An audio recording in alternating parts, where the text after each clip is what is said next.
มาส่งพี่น้องผู้ปันแห้งสื่อข่าวเซียนมีเดียของอังเซิงนะคะเนาะเมื่อในก็แม่นยาในวันที่14เดือนธันวาคม11/25นะคะบุญดาในรายการข่าวค่ะตอนนี้ได้ก็เดียวตั้งข่าวเงาเกี่ยวกับไปลองหนังหือเมืองมิดอันซึกลอยเทียนเอาเอเขาตีถอยซึกออกปันซึกมันกว่าตกในมือซึกมันขึ้นนั้นซึกขางเขียงตีจอยแถมจุ้ม PDF และดัง APS DF สิได้เกียรติเคเมืองมิดไว้นะคะเดี๋ยวร่างข่าวเงาในเสียวก็มาผักตอนปั้นพี่น้องเขากว่าในเขาตีเมืองมิดอันซึกลอยเทียนเอาตีทอนซึกออกนั้นซึกขางเขียงตีจอยแถมปั้นตับซึก APS DF และดัง PDF ในเสปันก็มันว่าหนังหือเมืองมิดเตรียมตกแต่มือตับซึกมันเขากว่านั้นก็ซึกขางเขียงดังจุ้มปะกะพะเสดอนและดังจุ้มไม่ดีเขาตีโฮมมือกันสิแลเกียรติเคเฮ็ดสร้างกว่าในเจ้าซึกหลวงหนอปุผู้คันปากซึกขางเขียงลายกว่าได้ดังสื่อข่าวคิดติดมีเดียเข้าไว้หนังในดีในเสเบียงเมืองมิดในมีตับซุ่มซึกขางเขียงโฮมมือกันตั้งตับซึก APSDF และดัง PDF เสและปักเสาไว้โฮมกันเปลี่ยนตะปองสู่เสและปักเสาตรงหนึ่งไว้อยู่และเกยลองเสเบียงเมืองมิดอันตับซึกปลองเทียนเขาติดถอยซึกออกปันซึกมานั้นอยู่ดีซุ่มซึกขางเขียงได้ก็ปิกซ้ำว่ามีลองตรงหนึ่งการซึกเสดะสังวัดตับซึก APSDF และดังซุ่ม PDF เขาตรงหนึ่งการซึกไหนอยู่ดีเขียงตีกำจอยแถมปันอยู่ในเจ้าซึกหลวงหนอปูลาดไว้หนังในเกี่ยวเลยลองในเจ้าซึกหลวงหนอปูลาดกว่าดังสื่อข่าวคิดติดมีเดียว่าที่ในเสเบียงเมืองบินในซึกขางเขียงเฮาค่ะมีตับกอง34อยู่ค่ะเขียงได้ดัง PDF เฮาค่ะอยู่ไว้เมื่อหนังตับปองจู่เสียและปอกซาไว้เกี่ยวกับไปลองเมืองมิดในเขียงได้ก็มีแผนตึกตาเฮ็ดสังก้อยกะซุ่ม APSDF และดัง PDF นั้นได้ก็ซึกขางเขียงเตจามีลองกำจอยแถมเข้ากว่าอยู่ว่าไหนค่ะซึมตับเก็ดแค่ให้กังกวนเมืองจิดอนเมืองมิดก่อปันกว่ามันว่าในออนไลน์ในจิเวเมืองมิดย่ำเดี๋ยวในทบตั้งหยับผึดเสื่องหือก่อยะเฮาค่ะกวนซึกเตจุกมันซ้อมกวนเมืองกว่าอยู่บ้านให้ค่ะนอกเลยสินั้นหนังหือเตรียมโตกอยู่ตั้งมือก็มาสินตับซึกมาแลหนังหือเยื่องไม้อันการลุกพื้นเตออกมันไล่ไว้นั่นก็เตสืบมุ่งหน้าไปกว่าซ้อมจุมวยดีปีน้องตับซึกลุกพื้นเขาต่อบ่ออกมันไหนเขาปันกว่ามันไว้หนังไหนเนี่ยค่ะตับซึ่งร้อยเทียนอยู่ให้เขาในเอาตั้งเมืองเขตเข้าแก่กลางขับเครื่องปันเสและเลยโฮบทบอบโอกันตั้งกอมาสินตับซึกมันเขาตีเวงคุณมิงเมืองเขเสเลยตกลงกึดตึกกันตั้งตับซึกมันกว่าเสและเลยเอาเมืองกุดและเมืองมิดอันเขาอ่อนโหดซุ่ม PDF เสและตึกซิมไหลนั้นขึ้นยุคอาปันซึกมันขึ้นว่าในเสและเลยปืนเผาออกไว้เป็นดังการกว่าเมื่อในวันที่29เดือนออกตุลาคม2025นั้นว่าได้ถอยถอนซึกออกเวียงเมืองกุดและเวียงเมืองมิดตั้งหมดมาในเขาค่ะนี่ก็เป็นขังเงาตั้งภายสึกขางเขียงเขาเนี่ยเนาะลาดว่าได้ซอยซุ่ม PDF เขาหับตึกซึกมันตีเมืองมิดเตรียมปล่อยตกกว่าในมือซึกมันในเขาสืบสิแนวข่าวขึ้นมาถ่อมด้วยข่าวเงาเกี่ยวกับไปลองก้นเมืองมัน3เกาะหลักเงิน10ล้านบาทเงินไทยและ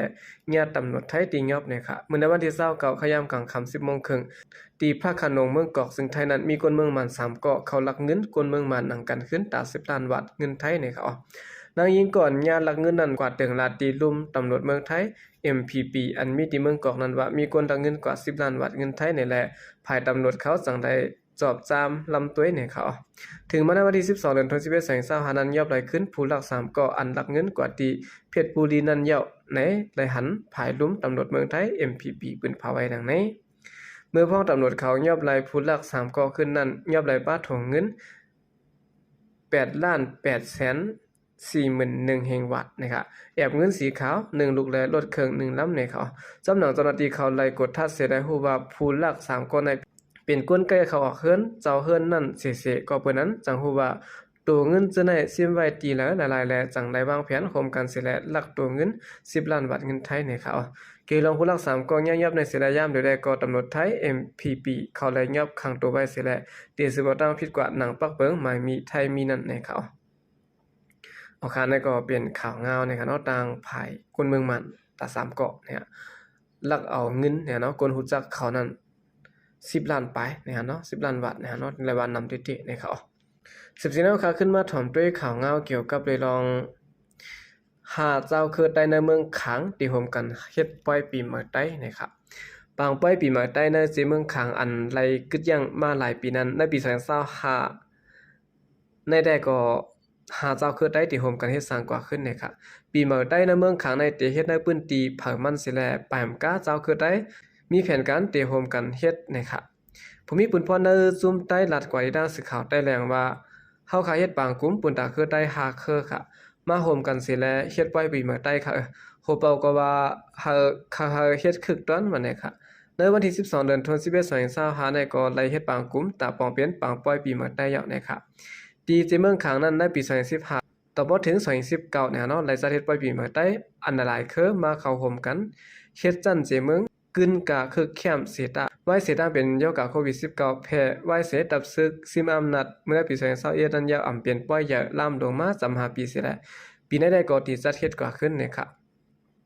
ตีทุ่งหนองหลวงอินต่อกี้เจเมืองยังในก็ตีจัดเฮ็ดป้อยลูกเข้ามานำมาแล้วป้อยปีมาได้เหมือนกันนะครับที่เจเมืองข้างนั้นมีเจอคือใต้เหมือนหนังใต้แหลงใต้เหนือใต้สาใต้คำตีและใต้หลวงหลายเสนอยู่เซามาเจียมมึนซึนก่อนนะครับเนาะอันนี้ก็เป็นเงาลายนี่ครับเนาะพี่น้องใต้ที่ในเมืองค้างติโฮมกันสิได้เฮ็ดปล่อยปีใหม่ใต้นะครับสืบสิแนวข่าวขึ้นมาถ่อมด้วยข่าวเงาเกี่ยวกับเวลองจุ่มพ่องหลวงเมืองไทยนะครับพร้อมตัดเฮ็ดเปิดกับตัวปั้นแห่งการมาเหมือนะครับนางสาวตรีนุชเทียนทองนะครับพ่อลงไผการเมืองไทยบอกลาดว่าตัดเกิดปัญหาปริศนาลองขัดแค้นแห่งกันในเมืองไทยนั้นอยู่ดีลุ่มพองหลงภายแห่งกันและยินดีต่างถึงไว้เฮาแล้วแห่งการผิดหมายมี3จึงเมืองนั้นเข้ามาในของตานะครับถึงแม้วันปังกุมพองหลงปองจึงเมืองไทยในวันที่11เดือนธันวาคม2025นั้นตั้งปังกุมหันดีกำแถมตัดปันขวางแห่งการยันเมืองเมื่อหนังลาวเมียนมาและเวียดนามอยู่เศร้าเหตุการณ์กว่าในเมืองไทยแต่ครั้ง1ปีนะครับแห่งการเจ้านั้นจึงเป็นแห่งการยันเมืองอันยามมีบ่แห่งการก้อยกะเบิกเขาหมดอายุ8ซึ่งนั้นสิแหละตั้งแห่งการยันเมืองซื้ออันนำไปมีบัดว่าสิแลเหตุการณ์อยู่ในเมืองไทยซึ่งนั้นนะครับคุณชมชัยมรกต4วันผู้ก่อนของการภายกดทัดแห่งการกลัดว่าแห่งการยันเมืองลาวเมืองมันและเมืองเวียดนามเจอที่เฮ็ดไว้แห่งการนั้นหลุไหลจะดื้อหมายพังมัดปงตินตีวันเมืองเจ้าเก่าและแต่ได้มีไว้รับครองตีวันเมืองเจ้าเก่านะครับดูอันอาซาก18ปีลงแต่อันมาจอมปอมแม่แห่งการสุนันติละเฮ็ดไว้รับครองปาอยู่ลีประกันสังคมตีห้องยาลงอันก้องกายกระดังตีกดทัดไว้ปาอยู่ลีนะครับลองเฮ็ดไว้หมายพังไว้แห่งการสุนันติละแต่เฮ็ดไว้หลังลุ่มพองหลงภายเก็ดแคและภายพองงำในกระทรวงมหาดไทยเขาปืนออกมานะครับแห่งการยันเมืองกัมพูชาได้ก็ไว้เสมีลองปฏิขัดกันตีแดนดินสิแลกึดย่างตัดต่อปันอายุไว้แห่งการตา1ปีก้นมาเมื่อก่อนมีศูนย์เฮ็ดวัดไว้นะครับลองเฮ็ดไว้แห่งการตาก้นมาเมื่อเขาในเมื่อเดือนปนมาเดือนธันวาคมก็ยามเปิดมา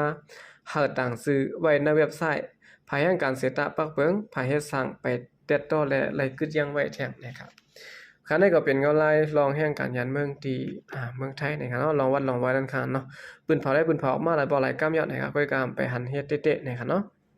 เอาค่ะกำลังสุดในก็ยินจมนับยามกูมันถึงพี่น้องผู้กำแถมปัญหาของทางเสียงเขายินจมนับยามมีนำเสข่าวใจก็เรียกมาส่งค่ะ